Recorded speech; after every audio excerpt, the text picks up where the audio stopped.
Hello আমার প্রিয় পরিবার, কেমন আছে সকলে? আশা করছি খুব ভালো আছে, তাই না? আমিও ভালো আছি জানো। চলো, আজকে ছোট্ট একটা গল্প নিয়ে হাজির হয়ে গেছি। তোমাদের সাথে একটুখানি গল্প করব। তোমাদের সাথে গল্প না করলে জানোই তো মনের মধ্যে কেমনটা আনজান আনজান করে। তাই ভাবলাম চলো, গতকালকে একটুখানি গল্প করেছি, মনটা ভরেনি। তাই সকালবেলায় আয়নের আব্বা দেখো তোমাদেরকে দেখাচ্ছে আমাদের ক্ষেত বাড়ি। এই যে ভুট্টা আর আমাদের সরিষাগুলো কিন্তু বেশ হলুদ হয়ে গেছে জানো। এদিকে নতুন টিভিটা নিয়ে ওই তো সমস্যা শুরু থেকেই চলছে কিন্তু। এদিকে TV9 বাংলা, আজ তাক আর কি সব বাংলা চ্যানেল আয়নার আবার সার্চ করেছিল, কিন্তু আমাদের যে ডিশটা নিয়েছিল সেইখানেই আছে গন্ডগোলটা।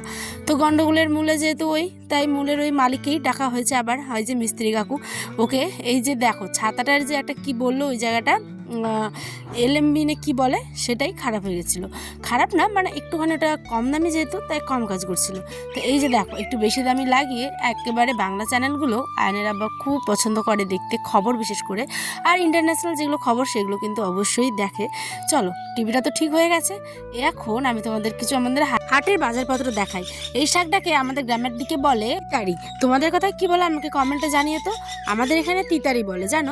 তো একেবারে শাকটা খেতে হয়। এটা লাউ, টমেটো, একটা ছোলা নিয়ে এসেছে, বড় বড় আবার দেখি ডাটাও নিয়ে এসেছে। দেখো খুব সুন্দর, এই ডাটাগুলোর কষা ভাজা খেতে কিন্তু খুব ভালো লাগে, কষা কষা করে ভাজা কিন্তু, ঠিক আছে। এদিকে আমাদের স্যালাডের জন্য যা যা লাগে, বিট, গাজর, পেঁয়াজ, বেগুন, সমস্ত কিছু শাকসবজি এক কথায়। হ্যাঁ, তো চলো এইগুলোকেই তোমাদের একটুখানি দেখে নিলাম। আমাদের গ্রামের বউদের হাটের দিনগুলো কিন্তু একটু রান্না করতে দেরি হয়ে যায়, কেন বলো তো? এই যে তো আজকে আবার বেশি দেরি হয়নি, বেলা থাকতে আয়নার আব্বা চলে এসেছে হাট বাজার নিয়ে। এদিকে আয়ান দেখো মিষ্টির পরোটা দেখে সে কি খুশি, ভাবতে পারবে না বন্ধুরা। হ্যাঁ, এই বাচ্চাটা আমার খুবই ভালোবাসে পরোটা, মিষ্টি, সাথে ফলমূল খেতে। মানে ওকে আমি যেটাই দিব সেটাই খাবে। তো হাট বাজারগুলো সামনে একটু দেখি, আর আমি যা যা আনতে বলেছিলাম সেগুলো এনেছে। দেখো ছোটো ছোটো ডাঁটাগুলোও এনেছে, আমাদের গ্রামের টাটকা শাক। আর এগুলোই হচ্ছে আমাদের গ্রামের একেবারে মানে ক্ষেত থেকে তোলা একদম, বুঝতে পারলে? তো চলো, লাউটাও সমস্ত কিছু এখন ভাবছি কিসে রাখবো। রাখতে রাখতে এদিকে ভাবছি ফ্রিজে রাখবো না এরকম, তারপরে সমস্ত কিছু কিন্তু ফ্রিজেই রেখে দেবো। হ্যাঁ বাবা গো, অন্যান্য দিন তো একেবারে মশাই দেরি করে আসে, সেই কারণে আমার রান্না করতে দেরি হয়। হাটের দিন বুঝতেই পারছো, কাজকর্ম শেষ করে একেবারে রাত্রে চলে আসে, অনেকটা রাত হয়, এই ধরো 8টা বেজে যায়, কিন্তু রান্না করতে করতে আমার 9টা, সাড়ে 9টা এই অবস্থা।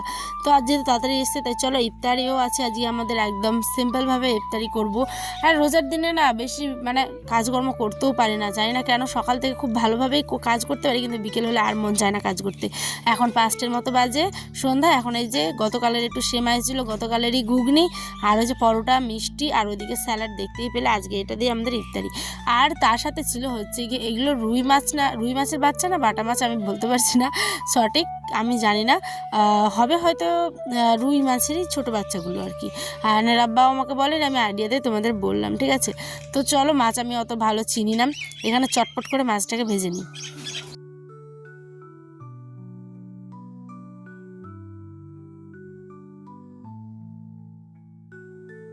বেসিক্যালি তোমরা এই ভিডিওগুলো দেখতে আমার অনেক বেশি পছন্দ করো, অনেক অনেক রিপ্লাই করো, তোমরা মেসেজেস করছো, তার জন্য আমি অনেকটা ভালোবাসা জানাই মন থেকে তোমাদের আন্তরিকভাবে। বন্ধুরা সত্যি বলছি, তোমরা আমার বন্ধু, আমার পরিবার, ঠিক আছে। তো এর থেকে আমি আর কি ভাষায় তোমাদের বোঝাবো আমি জানি না, সত্যি বলছি। চলো এদিকে মাছটা আমি রান্না করি, ভাজা ভাজা হয়ে গেছে, এবার আমি চলো বাকি মাছগুলো ভেজে নিই। আর আজকে না মাছটাকে একটুখানি কচি কচি, যেহেতু দেখলেই বেগুন এনেছে, বেগুন টমেটো দিয়ে রান্না করবো, ভারী ভালো লাগে খেতে। রেসিপি আর শেয়ার করিনি, নর্মাল মশলা দিয়েই ঘরের টোটকার যা যা লাগে আর কি, সমস্ত মশলা দিয়েই রান্না করে নিয়েছি। তোমাদের কেমন লাগলো ব্লগটা অবশ্যই জানিও। আর ওই যে বড় ডাঁটাটা দেখেছিলে, বড় ডাঁটাটার পাতাগুলো একটুখানি সেদ্ধ করে মানে লবণ টবণ দিয়ে, তারপরে দেখো রসুন আর কাঁচা লঙ্কা দিয়ে একেবারে ছকে নিব। এই শাকটাও খেতে কিন্তু দুর্দান্ত লাগে, ঠিক আছে।